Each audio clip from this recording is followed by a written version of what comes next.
Alright, Josh, let's talk about some other stuff right now. Alright, Josh, let's look at this really quickly. Okay, so this is these are your top lane stats. Okay, just plain top lane. Okay, so this is the average bronze player. This is you. Okay, it says bronze 4 right here, right? But let's get a different color pen size. Let's go with this. Alright, it says bronze 4 right here, but that's what your predicted MMR is, not your actual MMR. Okay, so this website thinks you're bronze 4, but you're actually bronze 3. But, since you've lost so many games, it thinks you're bronze 4. You deserve bronze 4. Anyway, so this is accounting for all tiers of bronze. So, the average bronze player plays Nasus, Fiora, and Garen, and you play Wukong, Graves, and Darius. Um, that's over 1,600 or 1,700 games of top lane. So, you go in 1 and 6 is a very small sample size compared to this. So I guess we can disregard this and this, the win percentage. But this is just extremely low. And what you want to focus on for the next few weeks is improving this. Okay? You want to get this green number higher and this red number to stay the same. Or, just stay lower number, like a lower number compared to this. Okay? Your job is to make the green number higher than the red number. Always. Okay? So win percentages. Now let's look at KDA. Okay, KDA is, I would say, fairly important. Okay, it really defines your playstyle as a player. Okay, so 0.9 KDA means you're actually like not doing anything in the game. Okay, 7 deaths with overall of 6. So 6-7 is really not doing you anything. Okay, so you need to work on that. Okay, because the average bronze player has a KDA of 2.2 consistently. Okay, now is that good? Mm, maybe, maybe not. I don't know. Is that bad? Maybe not, maybe not. Who knows? But this is horrible. This is this is basically this is basically someone who always feeds consistently. Yeah. You want to escape this, and over the next maybe let's say 10 games, work on getting 0.9 up to let's say 1.5 ADA. That'd be just like going like 1.3 to 2.7. 3 KDA randomly. And just focus on getting 0.9 up to 1.5. Okay. And other than that, let's see, 25.6% kill contribution. Now, looking at this number right here, I'm a support player, so this is very low to me. Okay. Normally my average is a 60%. Okay. Now, this is almost impossible if you're playing top lane. Okay. It's impossible. But this this is really bad. Okay. Like if you're gonna do this, right? Here's the way it works. Okay. These numbers right here mean very little in terms of comparison with each other, okay? Someone who gets lots of creep score, lots of gold, right, can have very little damage and very little kill participation because they're always split off and roaming, right? Someone who, let's say, is a support could have a really high kill participation, very little damage contribution, but very high average gold, but very low creep score, right? So depending on the position you play, you'll utilize, or the type of playstyle you play, will utilize a couple of these. Okay, so someone who has a high kill participation will inherently have a high average gold, right? It just makes sense. That's why you have 12% and 9.3k. These guys have 42% and 12.1k. It just makes sense because more kills mean more gold. Anyway, so disregard that. But see, here's the problem: you don't specialize in anything. Okay, you don't get kills and assists often. You get mostly deaths. You don't participate in kills, you don't contribute in damage, you don't get a lot of CS compared to the average bronze player by a good large margin, actually, almost 40 CS-ish. You get an average of 3k less gold than the average bronze player. That's a big thing, dude. 3,000 gold, that is a lot of gold. Okay? So you have to be careful of this. Okay? So, let's look at other stuff now. Gold earned per minute. Your GPM is about 300-ish. Almost 300, which is really bad, dude. This is actually not even worth looking at. 362 is where you should be roughly, if not higher, if you're farming really well. So, I'd work on, every game, probably getting an average of 170 CS, 150, right? Because the reason this number is so high is because bronze games last, like 30 plus minutes, right? So you're scoring about 165 CS every 30 minutes, which is, in my opinion, very bad. But, it's a learning process, so you gotta work with this. So, let's aim 20 minutes. You're trying to get 130. Okay, 130 CS, 20 minutes every game. Let's focus on that. Um, and then you can make like a little chart of yourself trying this stuff out. Like, well, I'll talk about that later. So let's talk about something else. Okay, so first 10 minutes of the game, uh, the average level is roughly point 0.3 off the average level. So we can't say much there. I don't know how this exactly works. It's kind of annoying actually. Alright, yeah. So at the 10-minute mark, you're only 8 CS behind, right? So, but the average gold marker, you're already 200 gold behind. That's like a ward and a couple pots, and it can even be components of another item that if it assists you in making the gold parts of it, right? But if you look at this, your 10-minute marker, it's arguably okay. Not amazing, not good. Well, actually, it's just not good actually, but I can say it's arguably okay. But when you transition to mid game, or the first 20 minutes of the game, so overall adding in this and this, the next 10 minutes, um, you drop by 1400 gold. Like, straight up 1400 gold. It's gone. That's like a BF sword. A little bit less than a BF sword, or a little bit more than a BF sword, sorry. Your average creep score goes down by 30. It's a lot. Okay? Your average level goes down by literally a whole level, which is actually pretty bad because one level makes a huge difference. Okay, so these are the kind of things to keep an eye on. This website's called lolarenaonline.com.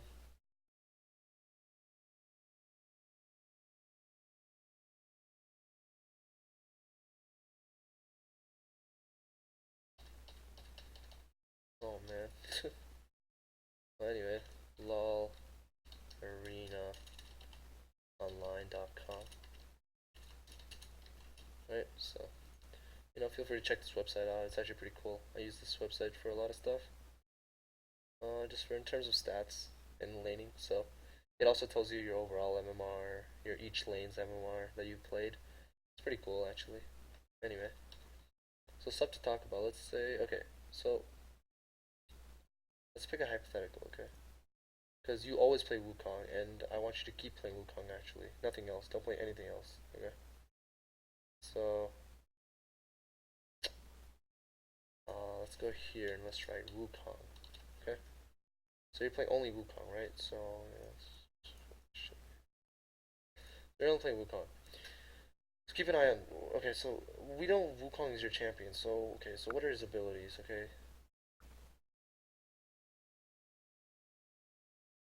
Okay, let's 1 second.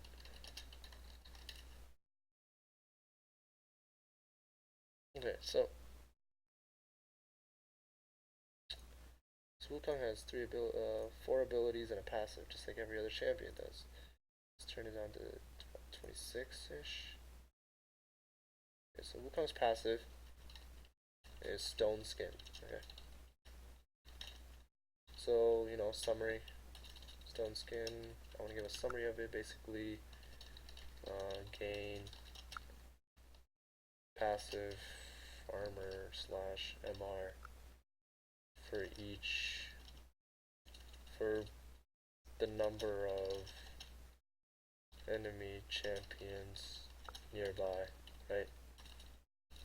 And that's basically simplistically, so, within the 1400 range, if there are enemy champions, he gains 4, 6, 8 bonus MR and magic resist um, per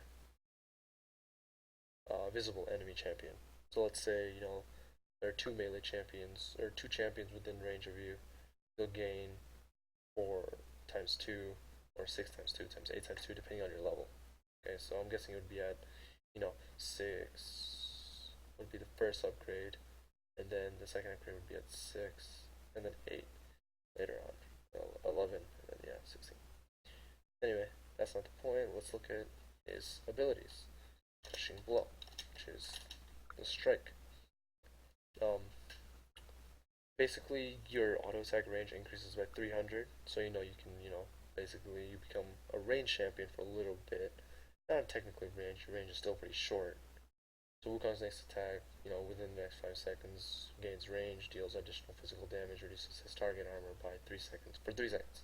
Yeah. So it scales out 10% of your bonus, it's 10% of your AD.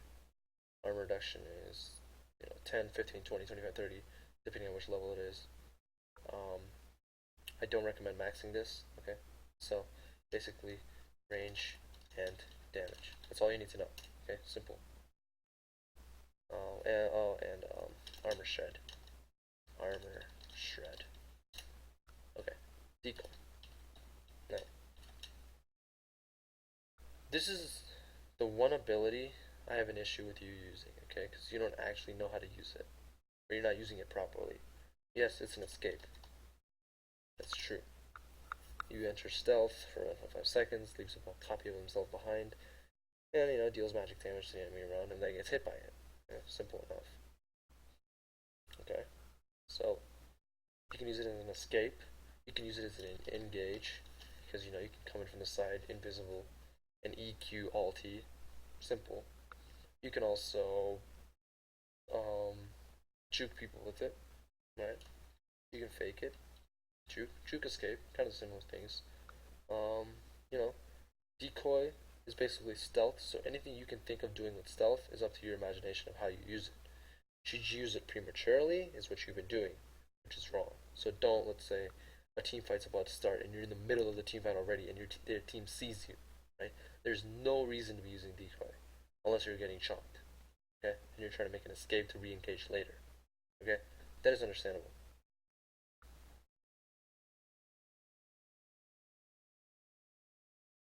I just realized decoy doesn't even give you movement speed, so I don't know why you actually ever use it. Anyway, next. Nimbus Strike. One of my favorite abilities on Wukong. Okay. Or my favorite ability on Wukong, technically. Okay, so Wukong dashes out in a cloud, targets 3 champions, or the original target, and then 3 around him. Right. So, dealing physical damage to each enemy struck. Upon hitting its target, Wukong gains bonus attack speed for 4 seconds. So, the bonus attack speed he gains is the reason why, he can do the combo that he does, right?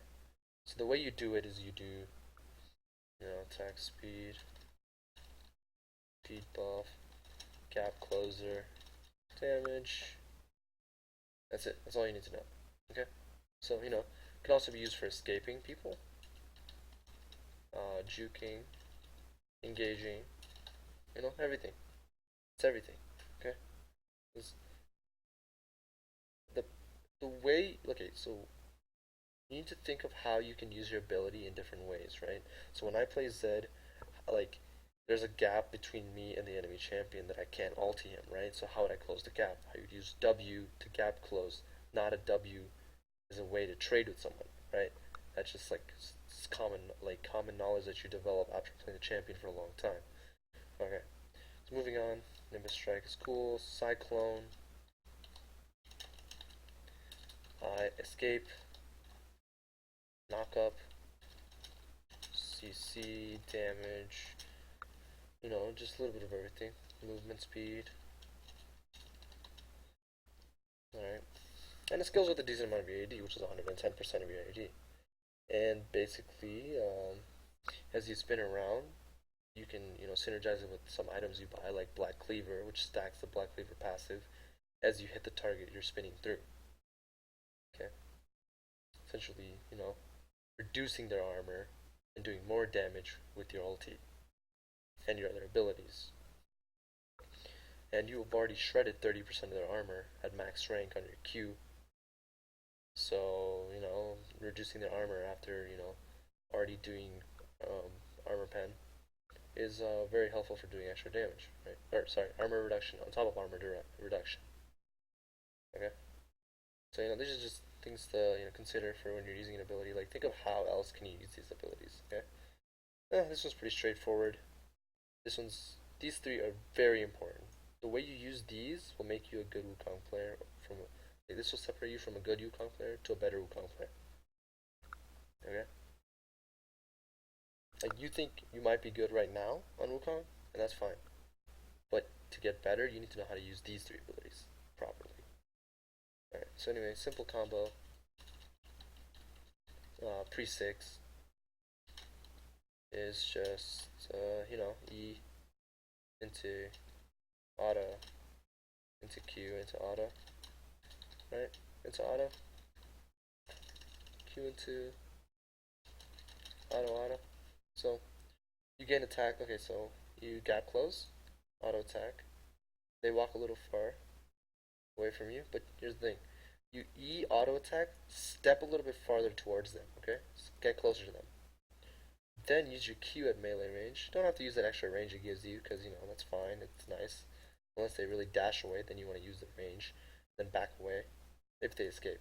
If they fight you, or they're running really slowly, walk forward after you E auto attack. A little bit here. And then Q, then put two more autos in. You'll always win this trade. I don't think there's anything at top lane that can beat Wukong in a trade, except maybe Darius and Renekton. Okay. Um,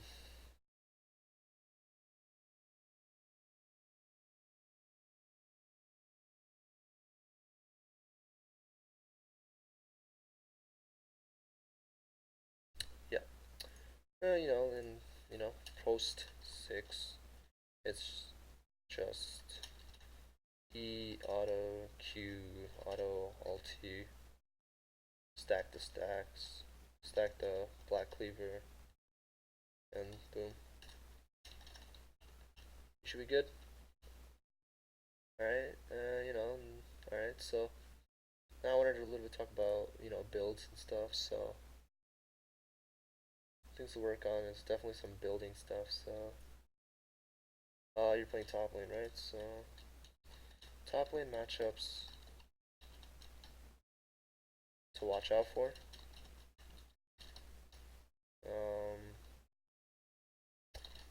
Fiora, Darius,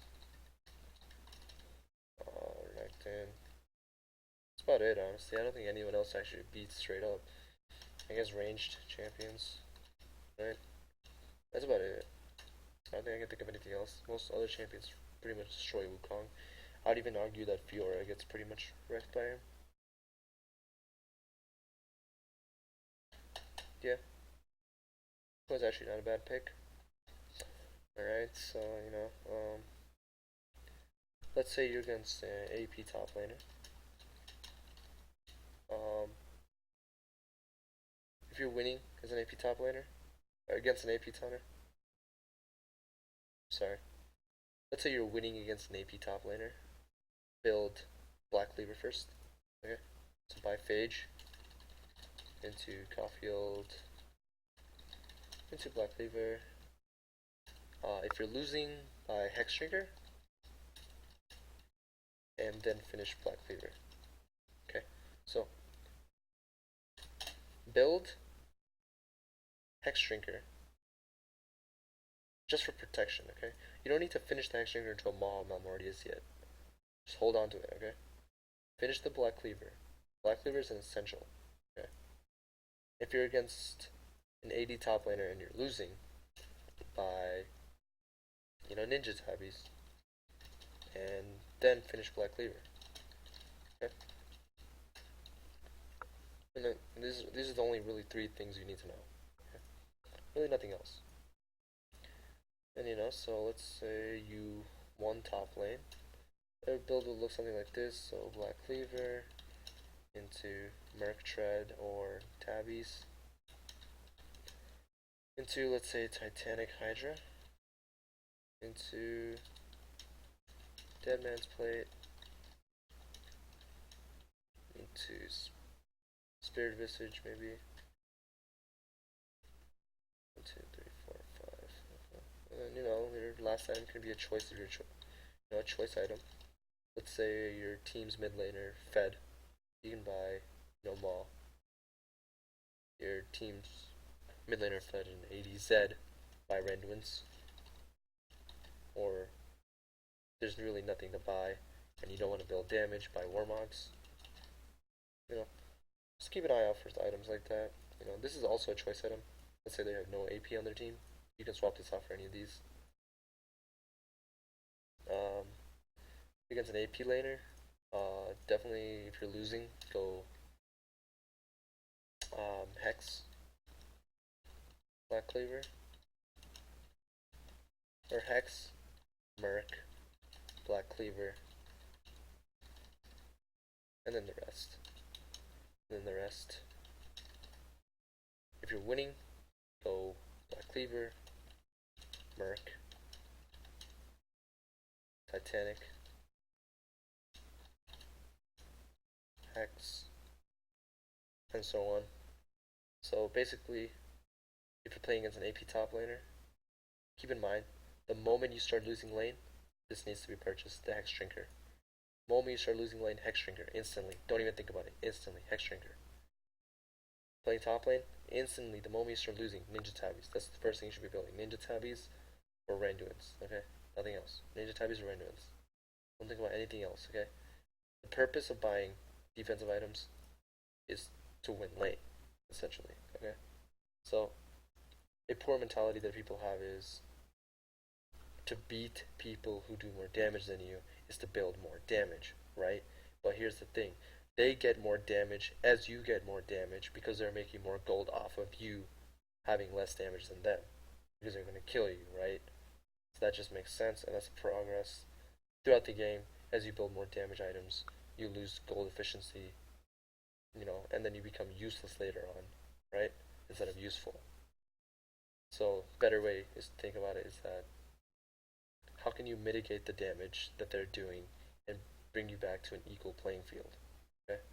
So, if someone does a lot of damage to you, and you can mitigate about, 30% of the damage they're doing with, let's say, like a chain vest, but you still do the same amount of damage, right, to them.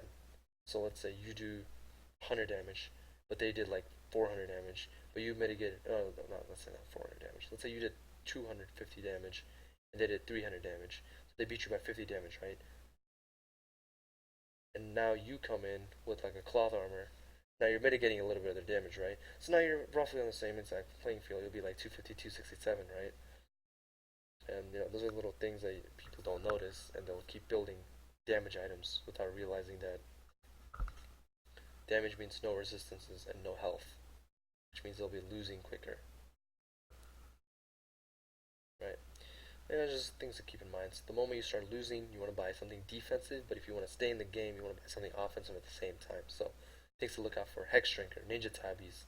Ninja Tabbies, in my opinion, is both offensive and defensive. Defensive because it provides, all the stats that it gives, such as armor and reduction of armor, reduction of auto attack damage, and it gives you the movement speed, to walk back to lane, as get you back in the game, get you some gold. It also lets you roam a little bit more on the top laner who doesn't buy boots, who's still building damage and health.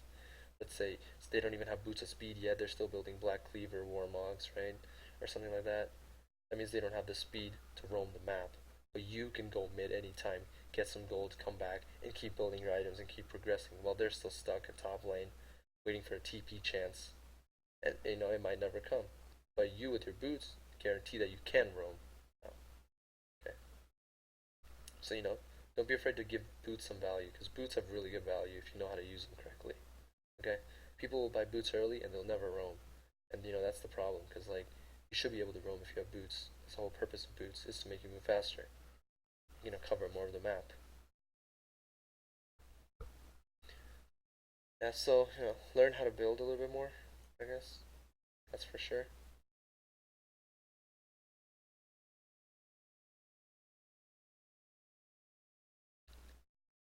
Watch out for these guys.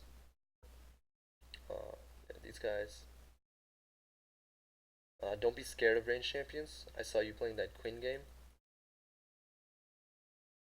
Don't be afraid.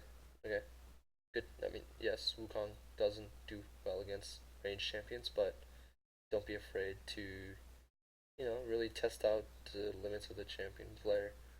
Like, sometimes what I'll do is I'll walk in the mid lane and I'll throw random abilities at them and see how they respond, and then I'll adapt to that playstyle. Okay? Yeah, so, keep in mind, building is very important, okay? The build path is important. Take, grasp the undying, by the way, grasp of the undying. Okay?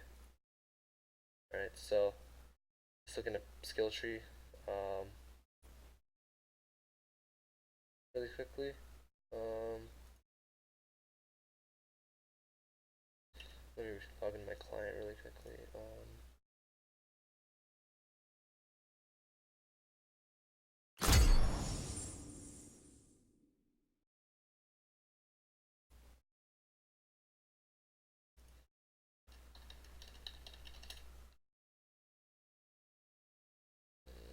Okay, so we're in.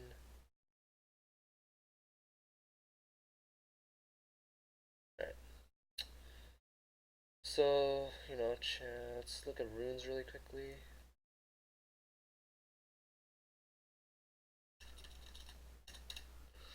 Let's do this really quickly. Okay. So, as a standard rune page for Wukong, you can do uh, greater mark of damage, just 9 of them, so you get 8.5 right there. And then you get seals, just do flat armor, right? Flat armor. And then do glyphs, um, flat magic resist. It's fine. No one would really notice that. Quintessence, go ahead and do, attack damage, whatever that is. Now you should have 15, 9, 12, right? Some fancy stuff you can do with the runes if you have the money is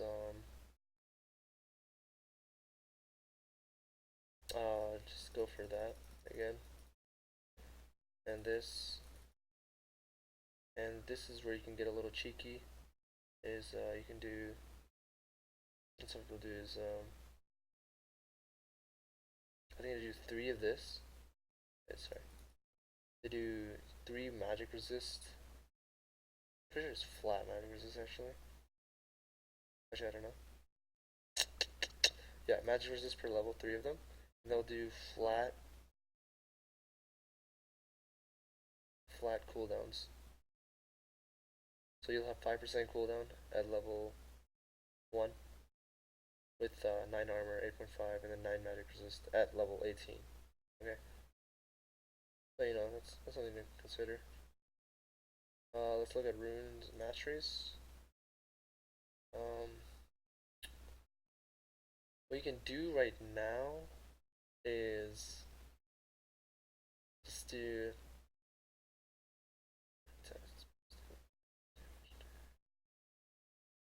take Wanderer, Assassin, Merciless, Dangerous Game, Precision into Thunderlords, into increased ability damage, Double-Edged Sword,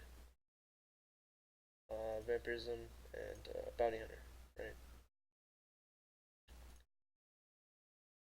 So that can be a rune page right there for Wukong top lane. But the more preferred one that I would recommend is definitely recovery, tough skin, you know, veteran scar. You can choose really either one. I normally go insight, quicker flash, quicker teleport, just overall more useful. Then I'd recommend tenacity. Okay, and then grasp of the undying. And then really, it's literally up to you here, because the way this works is that you do this, or you can do this. Okay, either or. It's really up to you, your playstyle. Do you like the assassin mastery with movement speed and dangerous game, which gives you health and mana on kills, and 40% or 5% increased damage when they're 40% less health. Okay, or you do just like flat damage. Okay, it's up to you. Your choice, really. But I recommend this more. This tree definitely. These two are up to you. You can do whatever. So yeah, that's really all you need to really do to play Wukong. I really can't think of anything else to say. I don't play much Wukong anymore. Yeah, can't really think of anything.